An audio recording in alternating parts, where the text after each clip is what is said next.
गरीब कौन? प्राचीन समय में जब भारत देश में वर्णाश्रम व्यवस्था थी, तब विद्याधन के लिए गुरुकुलों में जाना पड़ता था। उस समय भारत के उत्तर प्रांत के एक गुरुकुल में शिष्यों की एक सभा का आयोजन किया गया। शिष्यों की उस सभा में जो उनके सबसे बड़े गुरु थे, उन्होंने वहां बैठे सभी शिष्यों से एक प्रश्न किया। मेरे प्रिय शिष्यों, आज का मेरा जो प्रश्न है, उसका सही उत्तर देने वाले शिष्यों को मैं मुंह मांगा पुरस्कार दूंगा। मेरे प्रश्न है, गरीब कौन? फिर प्रश्न को आसान करते हुए बोले, वो जिसके पास धन नहीं है, या गाड़ी और बंगला नहीं है, या वो जिसके पास स्त्री नहीं है, या फिर वो जिसके पास कोई संतान नहीं है। आखिर इस संसार में गरीब कौन है? इस प्रश्न को सुनकर शिष्यों की उस सभा में सन्नाटा छा गया।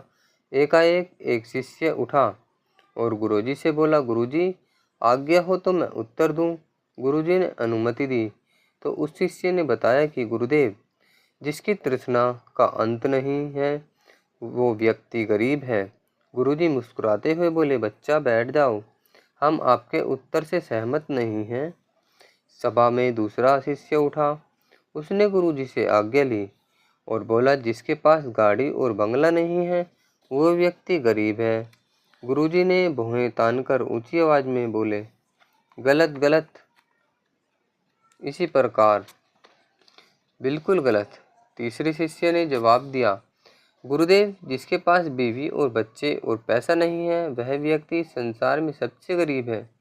गुरुजी इनकार में अपना सिर हिलाते हुए बोले, तुम भी बैठ जाओ, तुम्हारा भी उत्तर एकदम गलत है।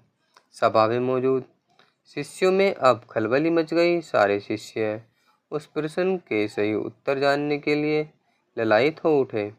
सबको विस्मित व इच्छुक देखकर गुरुजी बोले, शिष्यों, तुम सभी के हाव भाव देखकर मुझको लगता है कि मेरे प्रश्न का सही उत्तर तुम में से कोई नहीं दे पाएगा।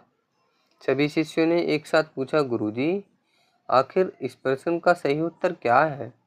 उन गुरुजी ने मुस्कुराते हुए उत्तेजित आवाज में जवाब दिया, मेरे प्यारे शिष्यों, दुनिया से जिस व्यक्ति का मनोबल सबसे नीचा होता है, जो व्यक्ति सबसे गरीब है, न जिंदगी फूलों से सेज की है, न कामयाबी संसाधनों के मोहताज है। अगर आदमी रखे अपना मनोबल ऊंचा, तो निश्चित ही उसके सिर पर ताज है।